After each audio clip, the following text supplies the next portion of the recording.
En las últimas semanas, China ha simulado ataques de precisión contra objetivos claves en Taiwán. China ha llamado a estas simulaciones peligrosas advertencias, que han sido la respuesta de este país a la visita de la presidenta de Taiwán a los Estados Unidos el pasado 5 de abril. Desde Taipei se ha acusado a Pekín de utilizar esta visita como un pretexto para realizar maniobras militares que atentan contra la estabilidad en la región. El gobierno de Taiwán teme perder aliados en América Latina, dada la influencia que tiene China en esta región. ¿Cuál ha sido la postura del gobierno colombiano? Para conversar sobre este tema, doy la bienvenida a Juan Gabriel Gómez, profesor del IEPRI, quien en este momento se encuentra en Taipei y es becario de la Taiwan Fellowship, una beca otorgada por el Ministerio de Relaciones Exteriores de este país. Juan Gabriel, bienvenido de nuevo a este espacio. Mil gracias, Mariana. Muy contento de estar aquí de nuevo. Comencemos esta conversación con una especie de diagnóstico de la situación actual entre China y Taiwán. Entre los hechos más recientes que agravan las tensiones entre ambos países se destaca la incursión de 24 aviones caza chinos y 5 buques de guerra en las inmediaciones de Taiwán. 12 de estas aeronaves violaron el espacio aéreo taiwanés. Pero más allá de los hechos puntuales, ¿qué debemos tener en cuenta para entender la relación entre estos dos países? Algunos están de acuerdo o apoyan la existencia de un país y dos sistemas, otros apoyan la independencia plena de Taiwán, otros están a favor de la reunificación con China. A finales del siglo XIX se firmó un tratado, el Tratado de Shimonoseki, en el cual el Imperio Chino le cedió a perpetuidad al Japón la isla de Taiwán. Japón perdió la Segunda Guerra Mundial. En 1943, Chiang Kai-shek, que era el líder del gobierno nacionalista en China, persuadió a los aliados de que apoyaran su reclamo de que Taiwán le fuera devuelta a China. Hasta ese momento también vale la pena observar que la posición oficial del Partido Comunista Chino de Mao Zedong era apoyar la independencia de Taiwán. Ellos hablaban de nuestros compañeros de Taiwán, los compañeros revolucionarios de Taiwán, hay que apoyarlos en su lucha por la independencia. Pero cuando vieron la declaración que hicieron las potencias aliadas de apoyo a Chiang Kai-shek, dijeron no, vamos, Taiwán entonces debe ser parte de China. Los historiadores chinos suelen hablar de la unidad del imperio chino como si esa unidad se hubiera mantenido siempre a lo largo del tiempo. Y hay un periodo, el periodo de los estados en lucha, que había varios reinos, etc. Y los historiadores suelen referir a ese periodo, pero siempre está muy presente esta idea en China de que China es una unidad y de que esa unidad hay que mantenerla siempre. Y consideran que por el breve tiempo en el que Taiwán hizo parte del imperio chino, Taiwán tiene que seguir perteneciendo a China. El problema también tiene que ver con la política que uno llamaría delirante de Chiang Kai-shek. Y es que Chiang Kai-shek también tiene mucha responsabilidad en todo este enredo.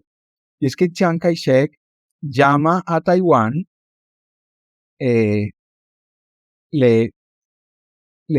el nombre que escoge para Taiwán es el nombre de la República de China, la república que había sido establecida en 1911 con el fin del Imperio Chino, con la revolución que estuvo dirigida por el gran patriota chino, que además tiene un extraordinario monumento aquí en Taipei, que es Sun Yat-sen.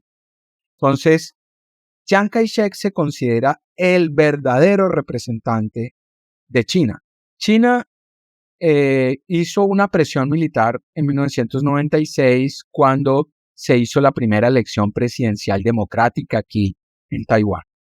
Entonces fue, ¿cómo así que una elección presidencial? Y entonces lanzaron unos misiles y hubo una crisis, y en esa época pues Estados Unidos era una potencia militar que en términos relativos era mucho más fuerte que China, y le dijo a China, pare ahí, y los chinos pararon. En ese momento Taiwán dijo, nosotros ya no nos bajamos de esta locura de que somos los representantes de toda la China. No, reconocemos que hay unos representantes de China. Nosotros solamente representamos aquí esta islita y no más. Pero China dijo, no, ustedes se tienen que unir a nosotros. Entonces empezaron a presionar por la reunificación, al principio con incentivos económicos, pero cuando esos incentivos económicos no produjeron el resultado que ellos querían, pasaron una ley que dice, si Taiwán no se unifica pacíficamente con nosotros, vamos a utilizar la fuerza. Eso está escrito en una ley de comienzos del año 2000, del 2003. Y pues eso es una amenaza. Hay un montón de países que no reconocen diplomáticamente a Taiwán, pero entonces han empezado a enviar sus delegaciones diplomáticas. Alemania, Francia, Reino Unido, Suecia es la última delegación diplomática. Pues no son solamente europeos. Aquí hemos visto representación diplomática de Indonesia, de Filipinas, que es el vecino inmediato de Taiwán. Que es muy importante esas visitas, ¿por qué? Porque están diciendo, usted China, República Popular China, está ejerciendo una presión militar enorme, pero nuestra convicción es que el statu quo, esta situación de que hay una República de China y una República Popular China, esta situación no se puede cambiar a la fuerza. El statu quo no se puede modificar a la fuerza.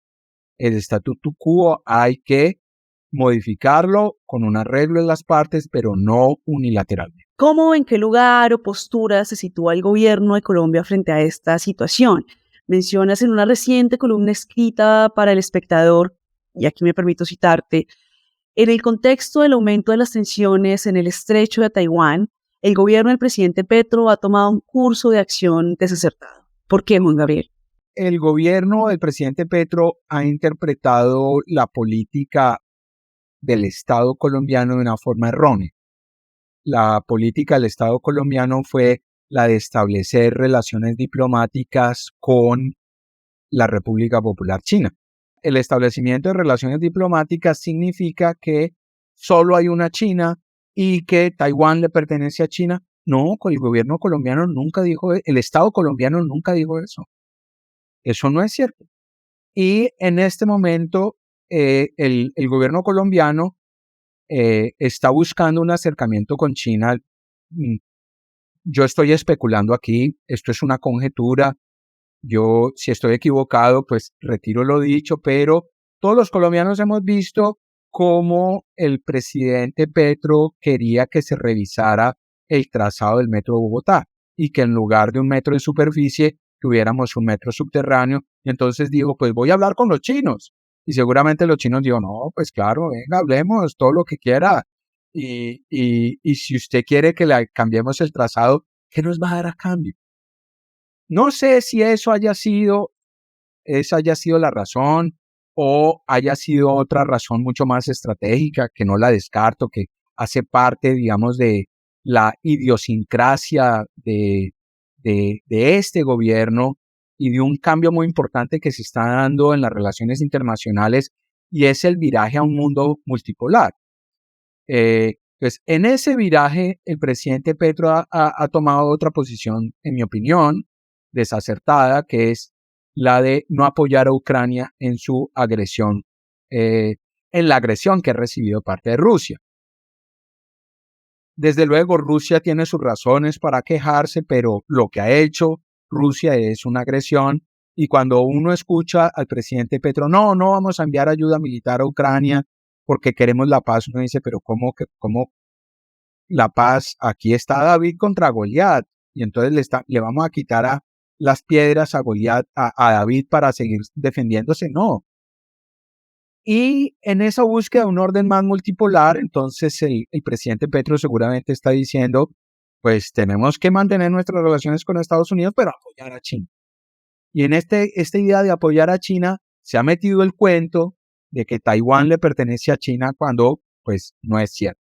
Y no solamente eso, sino que ha tomado una decisión que es muy polémica, que yo digo es una decisión inconstitucional. porque el viceministro de Relaciones Exteriores ha enviado una directiva. Es cierto, la habían enviado otros ministros de Relaciones Exteriores en el pasado, con un entendimiento también equivocado acerca del principio de una sola China. Y es todos los funcionarios públicos, y este lo dice, del orden nacional, departamental y municipal se tienen que abstener de cualquier contacto con las autoridades de Taiwán, cualquier expresión de apoyo con las autoridades de Taiwán. Uno, el ministro solamente le puede dar directivas a la rama ejecutiva. Y es cierto que el presidente es el jefe de Estado y como jefe de Estado es el director de las relaciones diplomáticas, pero él no le puede dar órdenes a los miembros del Congreso. Ya tuvimos un incidente con la Fiscalía, no es preciso que lo recuerde aquí. Él no le puede dar órdenes a los congresistas. Pasemos ahora al tema de tomar nota, a esa expresión empleada en el lenguaje diplomático dentro de este contexto particular de China, Taiwán y el reclamo que hace China sobre Taiwán. ¿Qué nos puedes comentar o qué nos puedes aclarar al respecto? Significa que hemos atendido, hemos conocido, hemos escuchado el reclamo, pero no hemos tomado ninguna posición acerca de ese reclamo. Es muy distinto a aceptamos, reconocemos el reclamo de la República Popular China con respecto a Taiwán. Reconocemos, aceptamos. Ese no fue el lenguaje que se usó. Y entonces ahí es donde yo hago una subrayo un elemento fundamental del lenguaje diplomático. El lenguaje diplomático se caracteriza por usar muchas fórmulas con las cuales la expresión de los desacuerdos se atenúa, se hace más sutil, se hace menos prominente. ¿Para qué? Para evitar que esos desacuerdos sean un obstáculo a los acercamientos que se buscan a través de las relaciones diplomáticas. En este caso estábamos buscando un acercamiento a la República Popular China, un acercamiento que seguirá siendo muy importante. Todo lo que yo he dicho acerca de Taiwán no niega la importancia que tiene que Colombia mantenga lazos diplomáticos de cooperación, comerciales, políticos con la República Popular China. La República Popular China es un actor importantísimo en la escena internacional. Está cumpliendo un liderazgo extraordinario en los temas de cambio climático. En la lucha contra el cambio climático, en la República Popular China tiene muchísimo que aportar. Hay muchos otros temas en los cuales puede aportar. Pero ojo, el hecho de que cooperemos en algunos temas no quiere decir que nos tengamos que alinear con la República Popular China y que tengamos que aceptar su reclamo con respecto a Taiwán. Y entonces aquí, a propósito de tomar nota, la última cosa que quisiera decir es que en China ese tomar nota tiende a ser traducido como reconocemos, aceptamos, y eso es bastante equivocado. Y pareciera que en la base de esta crisis acerca de China y Taiwán hay un problema también de traducción. Y estos problemas de traducción son realmente un asunto muy importante en la historia de las relaciones internacionales. En el artículo yo hago referencia al efecto que tuvo la mala traducción de una palabra en japonés, mokusatsu. Mokusatsu puede ser traducida de varias maneras.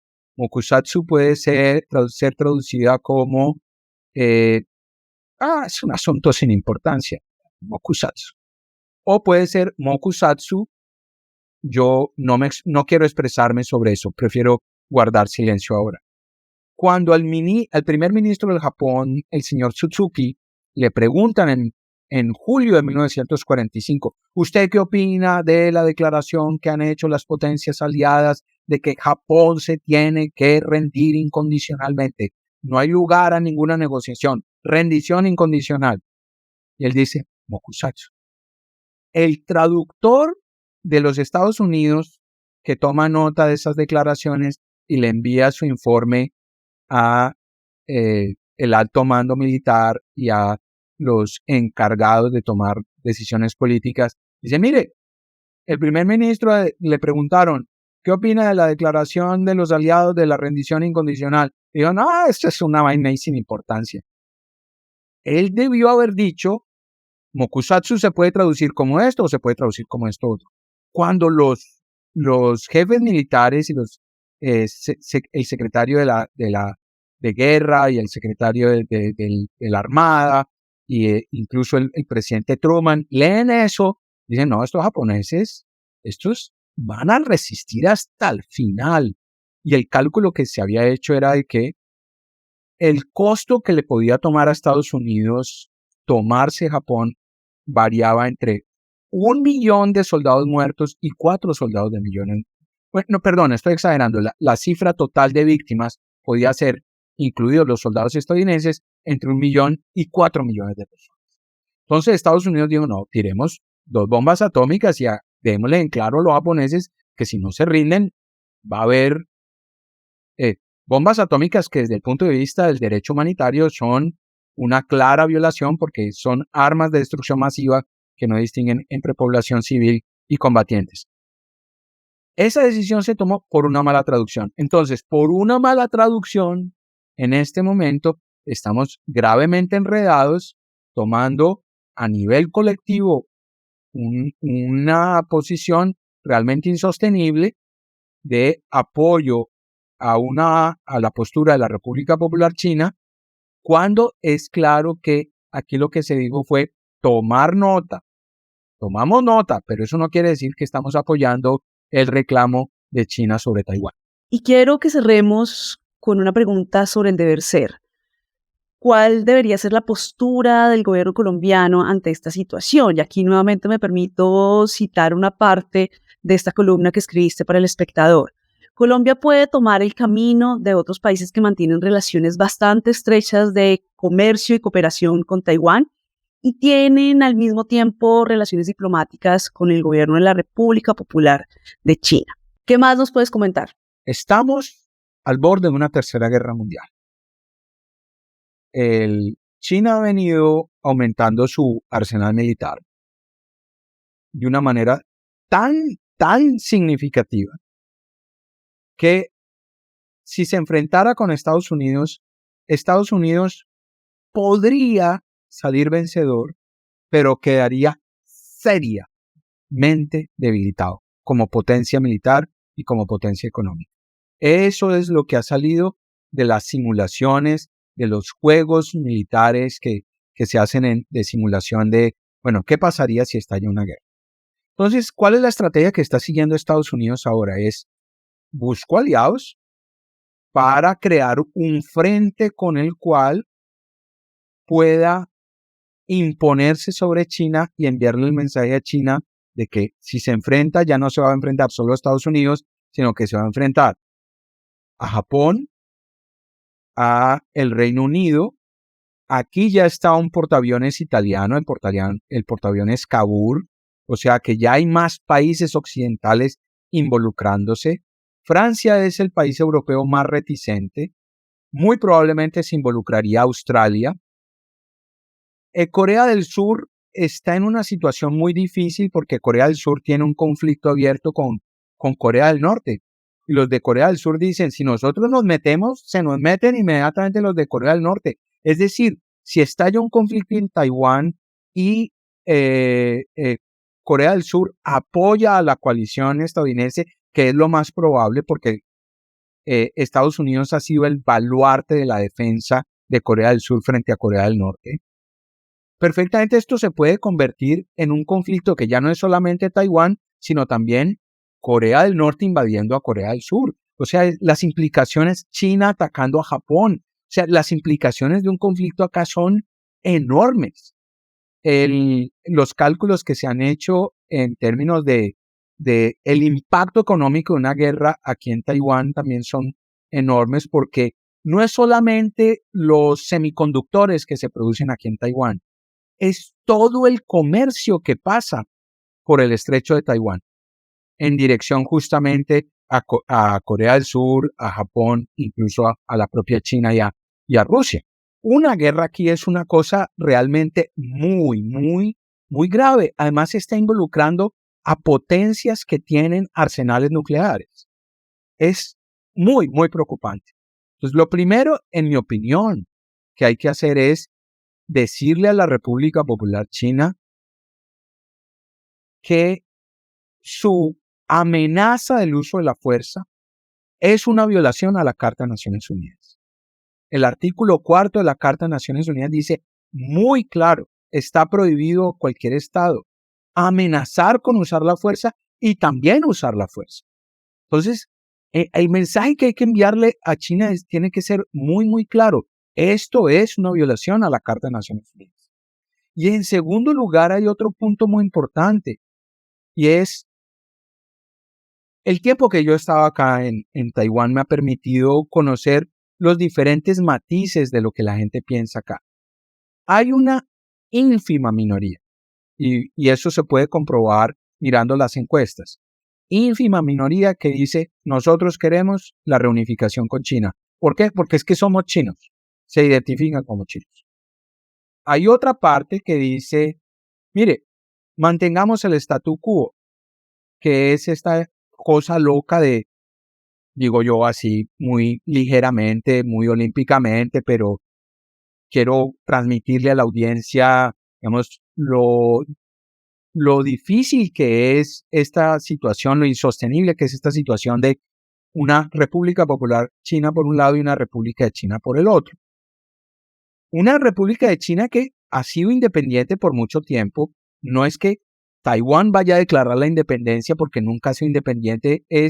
La declaración de independencia tiene que ver con que hay un grupo, que es el grupo más numeroso en la actualidad, de personas que dicen, yo soy taiwanesa.